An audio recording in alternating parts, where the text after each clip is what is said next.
Hi, I'm Larry Dapsis. I'm the entomologist with Cape Cod Cooperative Extension, and in this segment we're going to talk about repellents as a first-line defense against tick bites. There's another segment we did on repellents that are used to treat clothing and footwear with an active that contains permethrin, but in this segment we're going to focus on repellents that we apply to our skin. All right, repellents come in a couple different flavors. We've got a group of actives up here, DEET and some of the alternatives to DEET. And then we have a whole family of products that are in the all-natural category.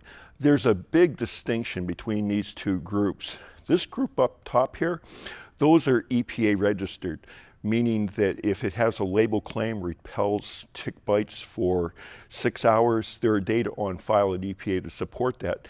And the all-natural products, they're EPA registration exempt, and we'll get into some more details about those later. All right, finding the right repellent. There are so many products on shelf, it can be pretty challenging to kind of pick out, what's going to work best for you. Well, EPA came up with a selection guide.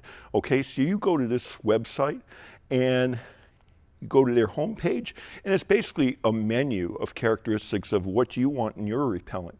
So for this one, I'm looking for a repellent that's going to repel ticks for 5 to 8 hours. And I want to focus just on ticks. So you can pick one for ticks, one for mosquitoes, or ticks and mosquitoes. Active ingredient. Maybe I've heard something negative about DEET as an active, and so I'm picking picaridin as a DEET alternative. Manufacturer, I don't care who makes it. So we pull up 6 different products that meet those selection criteria. They're all made by cutters, so it's a matter of just finding, what's available in stores nearby you. All right, DEET. There are a ton of different product formulations out there on the shelf, and when I talk to a lot of people about DEET, a lot of people say, Larry, I've heard it's carcinogenic, it can hurt my children, it can permanently damage your nervous system. What's the deal on this? And where I point people to is, don't go out and try and learn about this stuff on social media, because it's just the facts aren't out there. But there's an excellent resource, the National Pesticide Information Center. This is a collaboration between the EPA and Oregon State University, and the objective here is to provide a repository for objective, science-based evidence that people can now look through and really find out what the facts are. So you go to their homepage on this site, and we're looking at repellents. So if we zero in on DEET, here we have a series of questions that typically people may ask. Is it carcinogenic? Does it have more of an impact on children? What about the environment? What happens to it when it enters my body? And if you scroll down through those, there are to-the-point factual answers to all those questions. So it's a great resource.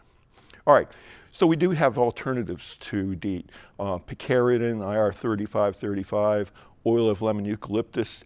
These are all synthetic products, okay? So even the oil of lemon eucalyptus, even though you can derive that oil from the eucalyptus plant, this is a synthetic version, so they are required to be registered by EPA.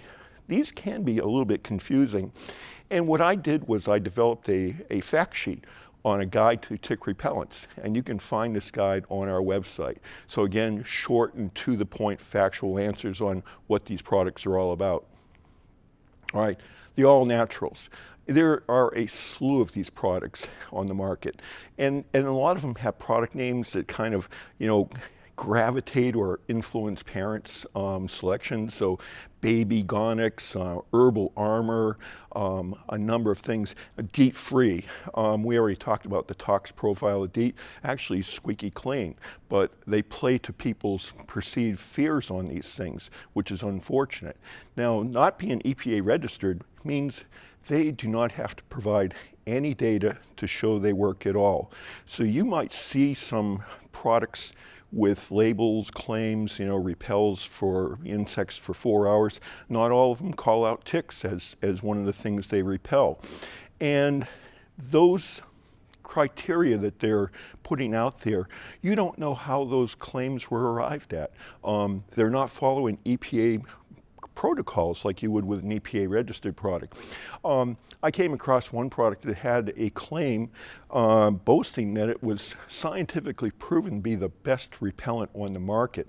They cited a prestigious university and a leading researcher, and I happen to know the researcher. So I contacted him and said, hey, did your research program take a big departure and start working on tick repellents? Well, no, he's still a biochemist and had nothing to do with that label claim. So lesson here is let the buyer beware. So here's my contact information. I look forward to either speaking with you or communicating you through email. And we'd like to thank Cape Cod Healthcare for their generous financial support of this project.